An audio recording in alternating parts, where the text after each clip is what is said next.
Najprej bi rad poudaril, da so fantje prišli do nas in so želeli organizirati takle turnir.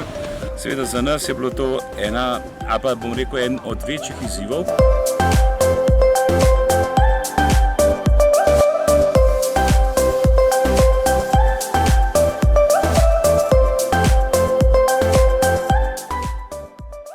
Želimo vsem tekmovalcem veliko uspeha in da bi še kdaj prišli v Domžale na kakšen večji turnir.